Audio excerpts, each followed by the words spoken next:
Improving at interior decorating is a lot of trial and error. You learn what you like, what you don't like, what's practical, what's not practical for your home, and throughout this wonderful journey, you discover your taste. I've learned a lot over the years, made a lot of mistakes, so I'm here to share them with you and what I would do instead. So hopefully this allows you to make more informed decisions going forward when you're decorating your home. Okay, we are gonna go on my Milanote board for a little bit, not for the whole video, just for some of it, because I've compiled some images. So the first thing I wanted to talk about is lack of consideration for scale, specifically not going big and mostly purchasing smaller pieces of furniture or objects. When people start decorating, they're just thinking like, oh, I need to get a couch, I need to get a chair, I need a rug.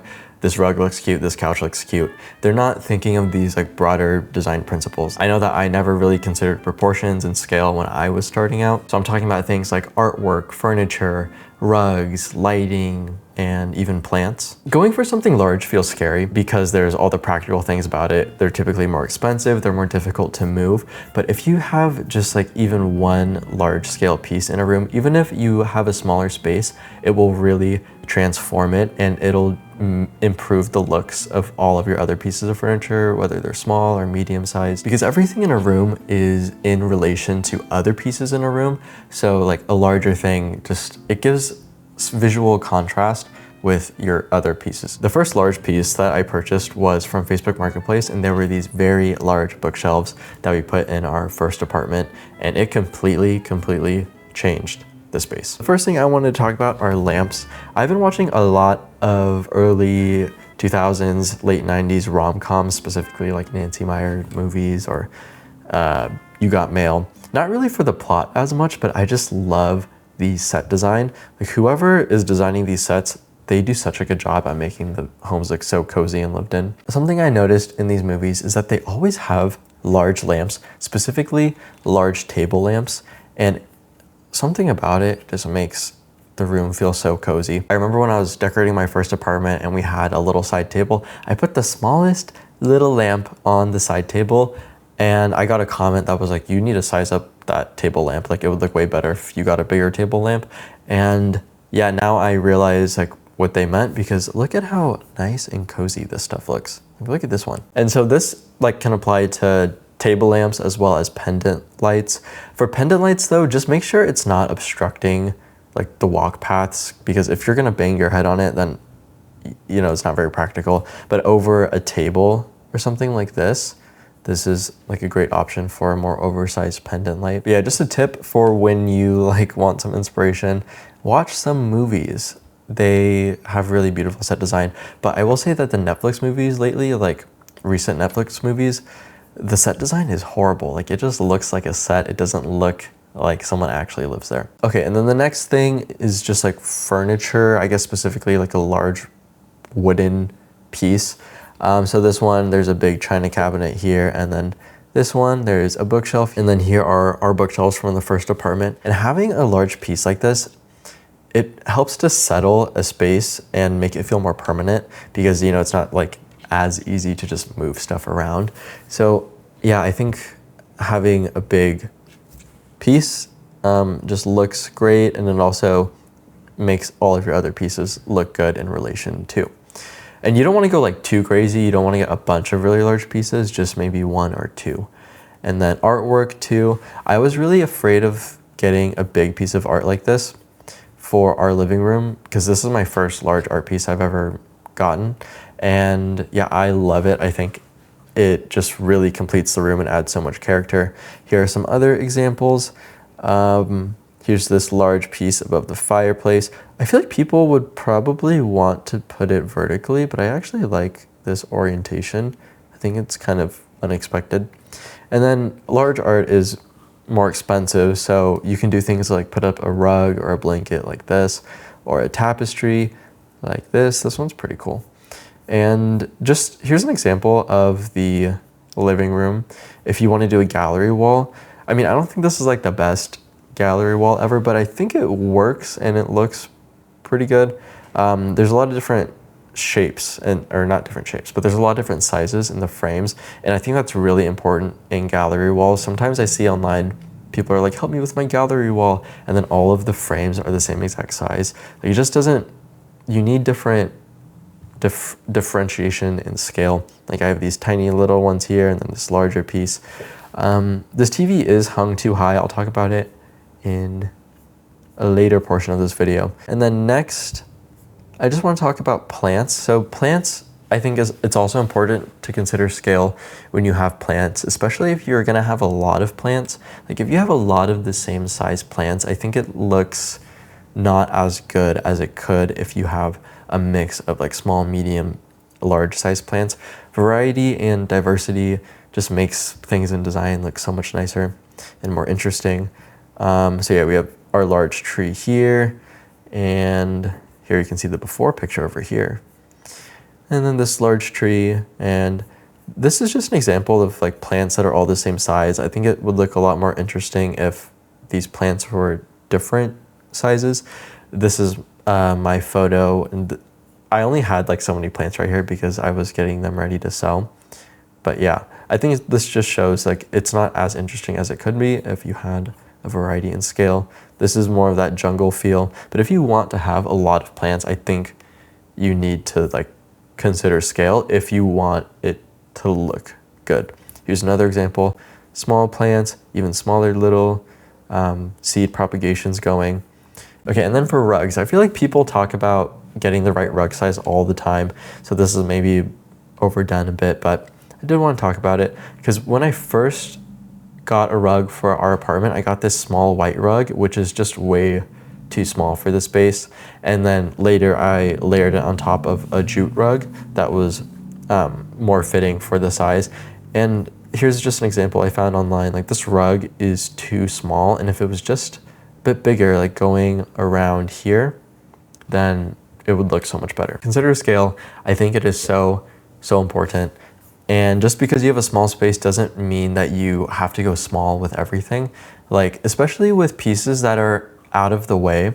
So things like a wall cabinet or a wall shelf or wall art or a large plant that's tucked away against a wall or in a corner. Like those things aren't going to obstruct your daily life because they're not in the way. So for those kind of pieces, I think you could go larger. So next I wanted to talk about hanging guidelines, and there are just general guidelines and rules for how high you should hang something like a pendant light or art or a TV.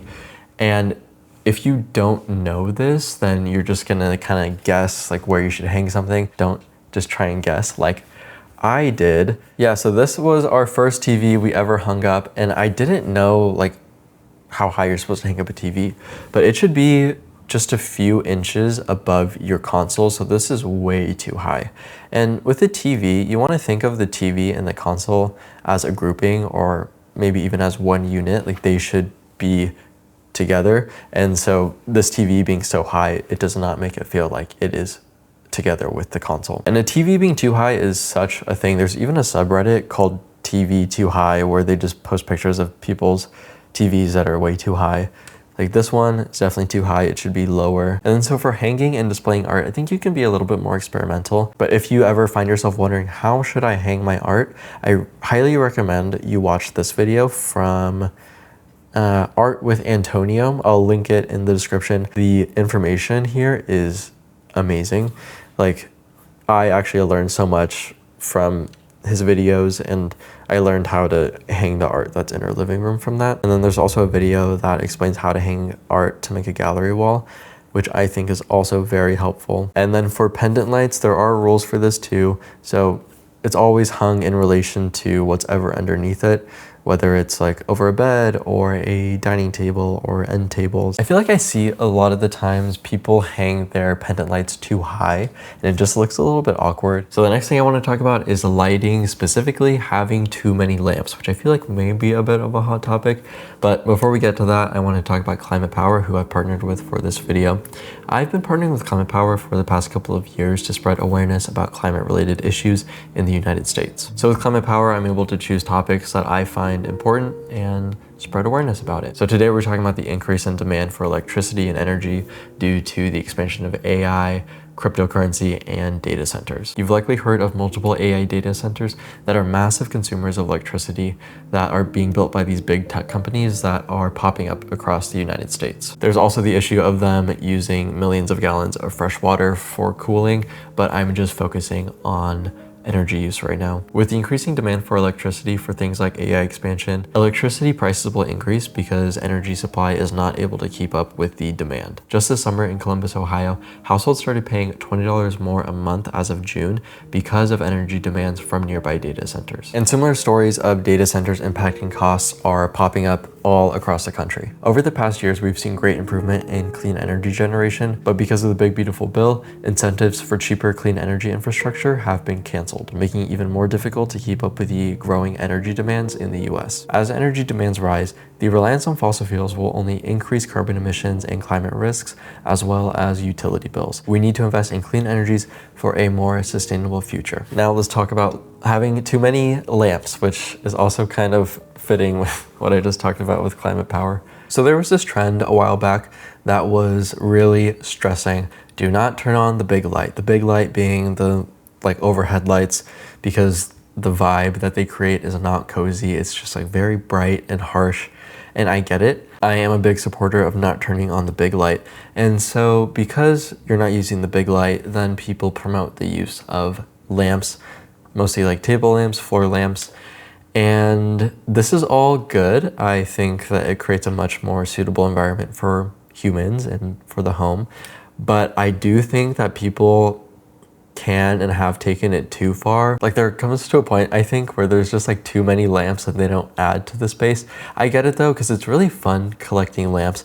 I know I felt like, oh, I just need more lamps to make it look more cozy. But sometimes just like turning off a couple of the lamps made the feeling of the room feel so much better. But yeah, I mean, I get it. It's really fun to collect lamps. They have cool designs. They're also smaller and easy to place in different spots. But yeah, I think that if you use lighting intentionally, it can create like a beautiful, beautiful space. So on this board, I think this is a good example of having too many lamps. Like these lamps aren't really serving a function. We have this one table lamp here on the shelf, and then there's one big lamp down here in the corner, and then randomly there's this lamp behind these books, and then there's this fish lamp here. The fish lamp is really cool. I miss that lamp. But yeah, I'm using myself as an example where I was like, oh yeah, we have these lamps. Why not just turn all of them on? And now I'm thinking about lighting a lot more intentionally. So there are different categories of lighting in interiors. There's ambient light, which is like the ceiling light that provides the general illumination to a space. And then there's task lighting, like this lamp right here that gives light for like if I'm reading or if I'm doing something on the desk. It performs a function for a task. And then there's accent lighting. So it's like lighting that highlights a specific feature. It could be a plant, it could be artwork. So I personally think it looks best when the majority of your lamps are providing one of these three functions. It just feels more realistic and lived in, and that they serve a purpose rather than them just being decorative. For example, this architect lamp here serves a function for lighting this desk and also providing a reading light for the couch over here. And then we also have a large table lamp that is providing light for the lounge chair if we want to read there. And it's also just general ambience light because it's a pretty large table lamp. And then we have this pendant lamp that lights our dining table. And then other examples are art lights above artwork, or like reading lights that flank your bed. That way you have light so you can read if you want to read at night or something. And then within that, you can have a couple of lamps just for fun throughout the space. But yeah, I think it just always looks best if the lighting performs a function. You can even see, let's go back to these images of the sets. Like all of these lights kind of serve a purpose. They're not just random lights that are around, you know, like bedside lamps, pendant light, lamp next to the couch. So yeah, consider just like reducing the lamps that you have and having them be functional. There are some videos if you want to learn more about lighting. There's this one from Noah Daniel. I'll also include the link to this. And then there's this one from House and Garden. This designer is explaining more about lighting. And yeah, very good resources. So next I wanted to talk about like design aesthetics and design styles, specifically like super niche design styles. Every once in a while on Instagram, I come across these videos that are like interior design styles you've never heard of before. And then usually they're just like a mix of some design styles and like random adjectives tacked onto it. It reminds me of like the early 2020s when people would be really into coreifying everything. So like cottage core. I remember there was like goblin core, clown core, just like all these cores. There was this need to categorize everything into a box. And I think people do this with interiors too, because yeah, I've never heard of some of these interiors before, and maybe I haven't heard of them because they're not real. Like some of these feel like they're AI made, like Japandi rustic, desert modernism, alpine minimalism. Like they don't, like what are those things, right? And then there's even a video that had our old home that was labeled under soft industrial, and I'm like, what? It's just very mid-century. Like this house is very mid-century. I don't think it's soft industrial. I don't even know what that really means. Or kitschcore or Zen brutalism. Like, okay, the alpine minimalism one is kind of funny to me because you need like such specific environments for you to be able to have like an alpine minimalist home. And yeah, I do feel like it's more of a thing with younger people. You know, they're trying to discover their own design style. And also if it's in a category, you're able to be like, oh, I like this style. Let me look it up on Pinterest. So it allows the thing that you're looking for to be searchable. And then also it allows you to look up, for example, soft industrial home decor. So then you have something you can look up to purchase. I remember when I first started getting into interior decorating, I was also looking up in different design styles. That way I could get an idea of what I like. But I think it's important to not tunnel vision into one specific aesthetic, especially if it's one of these like randomly made up aesthetics like Japandi rustic. Japandi rustic is funny to me because Japandi is already like a combination of like Japanese aesthetics and then Scandinavian aesthetics. And then they just tack on rustic to it. But also nothing in this picture is rustic, really. The reason why I think it's important not to tunnel vision into one aesthetic is because your tastes will probably change and develop over the years once you get a better understanding of what you like. For example, if you are watching one of these videos and you realize that you like the mid-century modern aesthetic, you may go out and only purchase mid-century modern pieces. But I feel like this kind of stilts and halts your growth because then you're not keeping an open mind for when you're looking at things to bring into your home, because you're only like, okay, I need mid-century modern products. But the reality is you can have a mix of these different aesthetics and bring it together to create your own unique style. So the next thing I wanted to talk about is to just do it, take the risk, paint the wall that color, get the rug that you really love, but you're not sure if it's gonna fit into the space, or get that weird art piece that you're not sure if people are gonna like. A little caveat to this though is to just make sure it's a financially sensible decision. Like I'm not telling you to just like throw your money away. But thinking back over the years, I don't really have any regrets from when I took the risk and trusted my intuition, because okay, even if it didn't go well, even if I didn't like the piece of furniture I got, I typically buy secondhand, so then I can just sell it on Facebook Marketplace.